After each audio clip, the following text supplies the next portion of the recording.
Hi guys, I'm back again with some more stories for you today. Let's go to the first one, about OP's children, who demands OP doesn't leave his late son's inheritance to his fiance because they never got married. Listen to the story to find out why, and of course to hear my insights.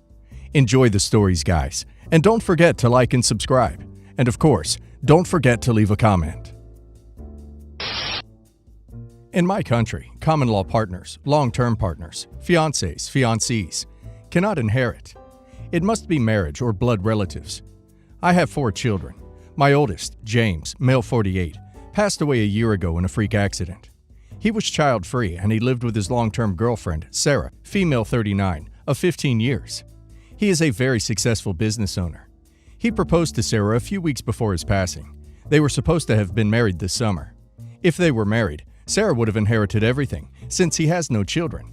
But since there was no paper, I inherited his whole estate, around 3 million euros. Sarah is still in mourning, and so am I, so there hasn't been any mention of my son's estate, even with the fact that we meet every morning in our cemetery to say hi to our beloved James. She usually brings breakfast. I got to know this amazing woman, and I got what my son saw in her. They were madly in love with each other.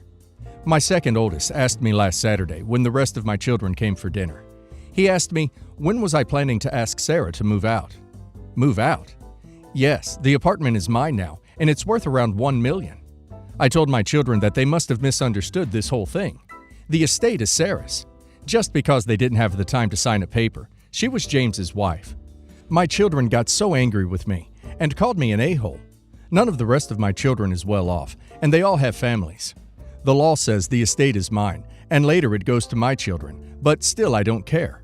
James made his fortune while having Sarah by his side. Even by his own admission, he wouldn't be where he was without her. Their relationship was more beautiful than any married couple I've ever met. And now I, male 69, think I may need to sort out my deceased son's affairs before something happens to me too. James probably thought he had all the time to make sure his wife wouldn't be kicked out of the home and life she built with him. Am I the a-hole? I think OP is not in the wrong here. It is very insightful of OP to understand the relationship James and Sarah had was more than a piece of paper. There's a lot of people who wouldn't have given Sarah a second thought. It is OP's inheritance to do as OP wants with, and if OP decides to give it all to Sarah, that is OP's right. It sounds like OP's children only see the money they can get. The expectations of OP's other kids that Sarah needs to be kicked out is upsetting and shows their greed. Sarah is grieving, as is OP, and his siblings are only concerned about their late siblings' possessions. So I would suggest OP sorts all the paperwork as soon as possible. And now let's see if the community agrees with me. Tower Air Girl says, "Good for you. You're taking the high road while your adult children are taking the low road. Do what you want with the estate, and quite frankly, it is none of their business. I'm sure your son is smiling down on you right now." Snack and Penguin says, "Not the a-hole. Your other children are vultures, plain and simple, when they're circling over your son's estate. His estate should absolutely go to your late son's significant other. It doesn't matter that your other children aren't doing well. Did your late son even express intentions to support his less-off siblings?" Judgmental T says, "You may want to get your will updated ASAP to name Sarah the recipient of your estate for what you inherited from James before some suspicious untimely accident happens to you. Also suggest reaching out to a lawyer and/or a financial advisor to ensure you aren't going to be out additional taxes and death duties or fees that you can't afford on your original basis if you turned everything over to her. As in, you don't want to financially benefit from this, and that is commendable. Just don't be hurt financially either from it." Update. As I expected, my children have asked for psychological evaluation of me, and I've asked to freeze my assets in the meantime. I've spoken to Sarah and to my son's lawyer, and we're starting the process of transferring James' estate to Sarah in the meantime. Sarah was very emotional, and she admitted that she had signed a lease on an apartment because my daughters have apparently asked her to move out and gave her 2 months' notice. This was last month, and they have been texting and emailing her every day with letters of eviction, etc. I feel very embarrassed and humiliated by all this. I hope Sarah didn't believe it was coming from me. I don't know how the freezing of assets would play, but I'm not even retired yet, and I still work with full capacity, so good luck proving that I'm mental, I guess. I don't know how long these evaluations take, but my guess is, the moment it is finished, all paperwork will be ready for transferring Sarah's estate to her. I hope it doesn't take long, and my children accept defeat when this is all settled. I own 8 residential properties that I rent out. My brother lives in one of these properties, and I only charge him and his wife exactly what it costs for property tax, plus utilities and maintenance. Thus, he pays less than half of what market rent would be. I do this because we are really close, and his son, my nephew, has had some health problems that aren't cheap and limit my sister-in-law's ability to work full-time. I'm happy to help them. Technically, I have a stepsister. I say technically because my dad married her mom when we were all adults, fully out of the house. We never grew up together. We've never been more than cordial, and I never really felt a need to become closer, given our ages when our parents were married. Somehow, she became aware of this arrangement. One of my properties has been vacant for a month due to a very random event, but I'm using this time to make some minor improvements to it. It is in a great location, and I will have no problem renting it out when I'm finished. I guess the discussion of home renovations came up while she was having dinner with my dad and her mom. When she inquired about the location, it turns out that it is in an ideal location for her and her husband, close to both their works and in a better school district for their kid. She called me and asked about the property. I told her I'm only doing minor improvements to it and will list it after the holidays. She said instead of listing it, she'll take it off my hands. I told her I'd consider it, but still haven't figured out what exactly I'm going to be charging once everything is finished. She basically responded, "Well, with the old family discount, even with improvements, it should be fine." So I was confused, so I asked what she meant. She told me how she knows how I charge my brother and called it the family discount, and I responded, "That's totally different. He's my only brother, and we're really tight. It's not like I'd take the opportunity cost and lose money for any random relative." She was baffled that this didn't apply to her. I never considered her the unreasonable or entitled type, but the way she just expected that blew me away. Then she went on about how we've been family for 10 years, and you should want to help us, and niece's name, or just like brother. I told her that I'm sorry, but it's just not the same. I then said I have to figure out what I'm charging before anything else, and I'm honestly not sure how I feel about having 25% of my properties inhabited by relatives that are much harder, more complicated to evict. She was pissed to say the least, and went on a tirade about how I've never treated her like family and was acting like a money-grubbing rich a-hole. I then told her I was done with the conversation and hung up. My dad told me it'd be nice if I offered her the same deal, but that I'm an adult and he won't pressure me beyond that. But he did say he can't blame her for calling me an a-hole for treating her so different than my brother. Am I the a-hole? Quite frankly, I wouldn't rent to her at all. And OP doesn't owe anyone an explanation of her financial relationship with one of her tenants. If it ever comes up again, I'd honestly tell her that OP might have considered the same deal, but seeing as how she reacted during the phone call, OP feels it's best that OP doesn't enter into a business agreement with her, and leave it at that. Cantankerous Well says, "Not the a-hole, it is different. You didn't grow up together as siblings. The stepsister title is a formality for something your parents did when you were all adults. She's just upset she can't exploit you to save money." Dutch Woman says, "I can see why your stepsister might have thought you would give her some kind of discount. I know I would hope for one if I were her. But to ask for it, and to think that you're entitled to it, is just not okay. You can't expect people to give you a gift just because they chose to give someone else a gift. I would say this attitude is a huge red flag, and you don't want to be renting out to someone like that. You are not the a-hole, big time." Ipofex says, "Not the a-hole. You're not an a-hole for the simple fact that you don't owe any of your family any discount in the first place. She's an a-hole for acting like she's entitled to it, despite not even being close to the level of relatedness that you are with your brother. Presumably you grew up together and are related by blood, whereas she's just known you far more briefly as an adult and have no blood bonds." My spouse and I got a house, and we both have relatives living nearby, including our respective siblings and parents. Last year, we decided to host a huge backyard barbecue party and invited friends and family. However, my spouse's sister kinda ruined it. She's a hardcore vegan, so we'll call her Erin. If you know, you know. Everything out of her mouth was something vegan related, and everyone was pretty annoyed and mostly avoided her. If she wasn't going on about ethics, it was about health. She was basically shaming our older friends, relatives, for not wanting to take care of their bodies. She told my father that his diabetes is from eating animal fat.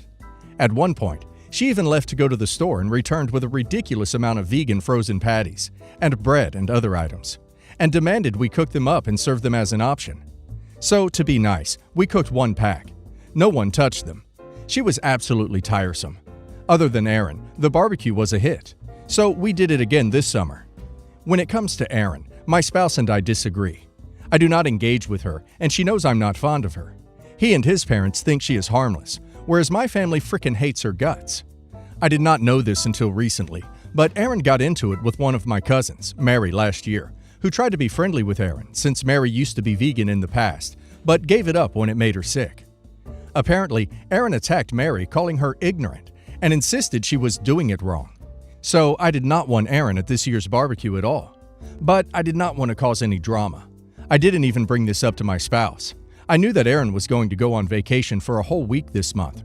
So as soon as she left, I set up the barbecue on the Saturday right before she's supposed to come back, Sunday. Everything went perfectly as planned. However, Erin saw the photos on Facebook and was pissed.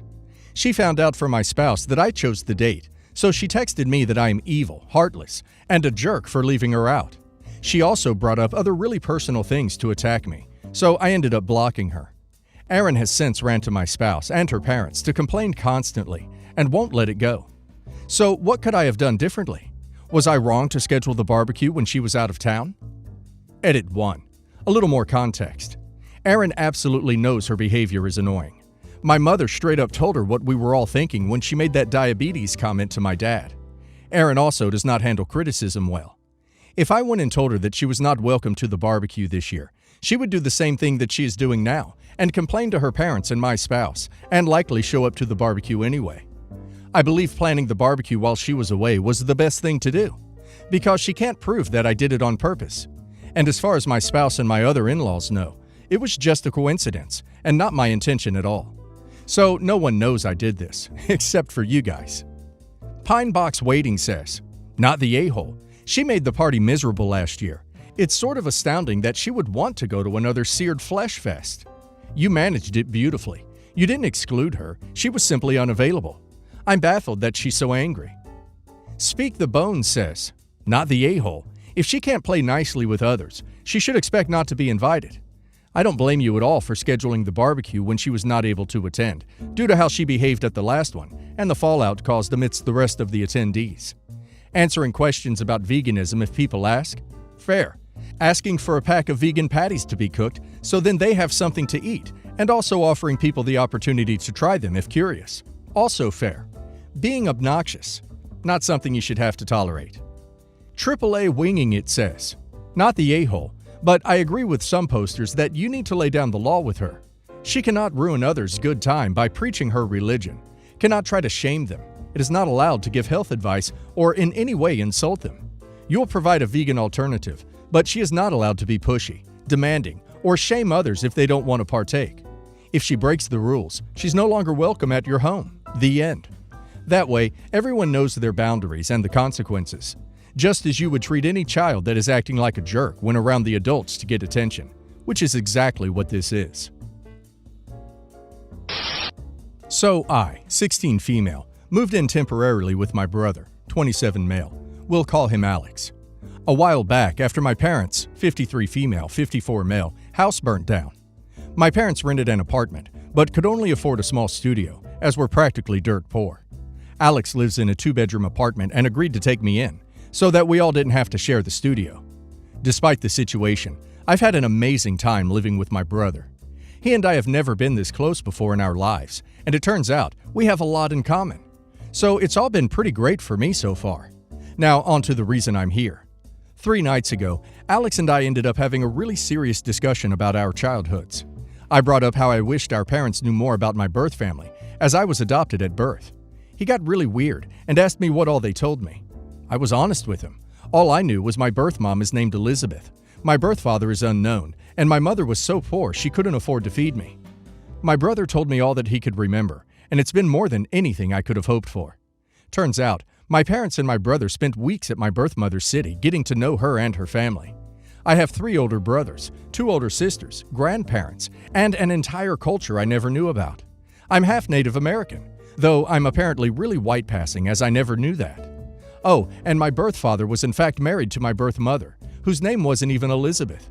The only true fact is that my birth family really was extremely poor and struggled to survive. Yesterday, I went over to my parents' apartment and confronted them. I told them everything Alex had told me and asked them why they lied. I was absolutely pissed, and I'll admit, I was being loud and aggressive.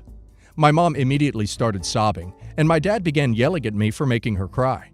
He and I began to argue until my mom calmed down enough to stop us.